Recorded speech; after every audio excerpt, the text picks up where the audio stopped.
আমি মোহাম্মদ রফিকুল ইসলাম। আমি কেবলমাত্র ইউনানি আয়ুর্বেদিক ডাক্তার হিসাবে আমি রফিকুল ভাই, আপনি তো ইউনানি ইয়ের উপর লেখাপড়া করছেন এবং ইউনানি একজন ডাক্তার। তো আমি আপনার কাছে জানতে চাই যে আমাদের যে ভেষজ কিছু জিনিস রয়েছে, যেমন বিভিন্ন মশলা, এই মশলায় আসলে আমাদের জন্য কি উপকার হয়? শুধু আমরা তো এগুলি তরকারি রান্না করে খাই, আপনি যদি একটু বলতেন। খুব সুন্দর কথা বলেছেন, আপনাকে ধন্যবাদ। আপনার মাধ্যমে আজকে দর্শকদেরকে জানিয়ে দিব আমি যে আসলে এখানকার যে প্রোডাক্টগুলি আছে এই প্রোডাক্টগুলির গুণগত মান অনেকে হয়তো বা জানে না, তবে আজ আমি বলে দেওয়ার চেষ্টা করব আসলে এইগুলো কি কি কাজ করে। আপনি যাকে হাতে নিয়েছেন তার নাম হলো দারচিনি। আচ্ছা, তারপরে নিলাম এখানে ধরেন, এটা হচ্ছে আপনার লবঙ্গ, ঠিক আছে? জি আর এটা হলো আপনার গোলমরিচ, জি জি। এটা হলো আপনার এলাচ, আর এটা হচ্ছে এটা হলো আপনার এলাচ, আর এটা হলো আমাদের কালো জিরা, ঠিক আছে? আর এটা হচ্ছে যে আর ওই যে ওই মেথি, পাশ থেকে নিয়েছেন এটা ওই যে মেথি এটা হলো মেহেদি, মেথি। মেথি, মেথি, ঠিক আছে? আচ্ছা, এইগুলি তো আমরা বিভিন্ন তরকারি রান্না করে খাই। তো আপনার আচ্ছা, এখন আপনাকে আমি বলবো, আমরা যে কয়েকটা আইটেমের নাম বললাম, তেজপাতা, এলাচ, তারপরে লবঙ্গ, গোলমরিচ, এলাচ এবং কালো জিরা, মেথি, মেথি, এই কয়েকটা আইটেমকে একসাথে করে যদি আপনি প্রতিদিন সকালবেলা লেবু, চা খেতে পারেন, সাথে আপনাকে রাখতে হবে লেবু, লেবু। লেবু দিয়ে না? জি, তাহলে কি হবে আমাদের?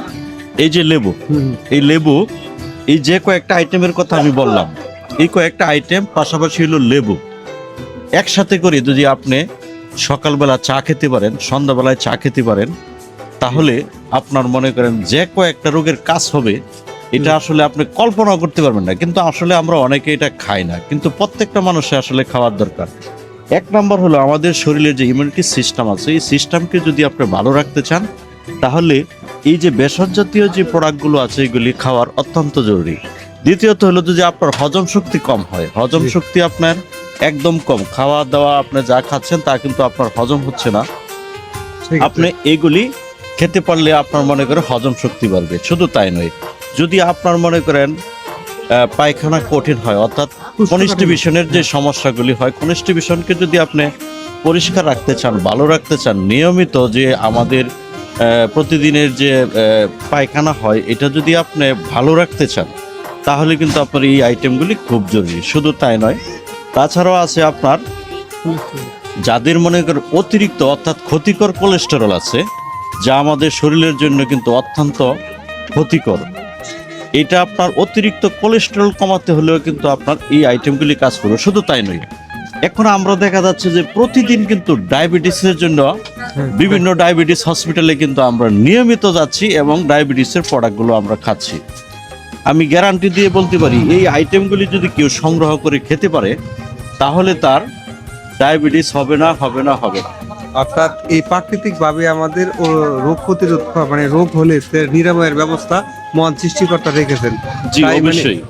তা আপনার পরিচয়টা যদি একটু আমাদেরকে দিতেন। তাছাড়া আপনার কালো জিরা, আমাদের প্রিয় নবী হযরত মুহাম্মদ সাল্লাল্লাহু আলাইহি সাল্লাম তিনি বলেছেন যে কালো জিরা যদি কেউ সেবন করে 90টা রোগের উপকার করে। অর্থাৎ উপকারী জিনিস। তো আপনার পরিচয়টা যদি একটু আমাদের। জি, আমি মোহাম্মদ রফিকুল ইসলাম। আমি কেবলমাত্র ইউনানি আয়ুর্বেদিক ডাক্তার হিসাবে আমি বেরিয়েছি, যা আমাকে বাংলাদেশ সরকার গভর্নমেন্ট অনুমোদন দিয়েছে।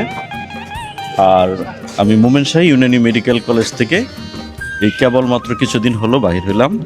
তো আমার জন্য দোয়া করবেন, আমি যাতে ইউনানি আয়ুর্বেদিক চিকিৎসা ক্ষেত্রটা বাংলাদেশের প্রত্যেকটা মানুষের কাছে যাতে আমি পৌঁছাতে পারি এবং তার উপকারিতা আমি সবার কাছে বলতে পারি।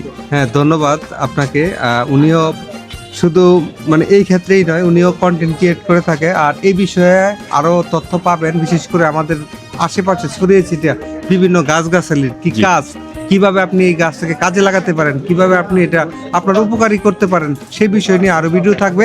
তো ওইখানে রয়েছে তিল, এই দেখেন সাদা তিল, সাদা তিল, এই যে সাদা তিল, এই তিল সাদা খাইলে তিল না, এটা কি আয়ুর্বেদিক তিল। শাস্ত্রীয় ভাষায় আপনার কাকতিল বলা হয়। হয়েছে কাক তিল, এই তিল খাইলে ভালো হয়ে যাবে দিল, ঠিক আছে? অবশ্যই। খাইতে পারেন।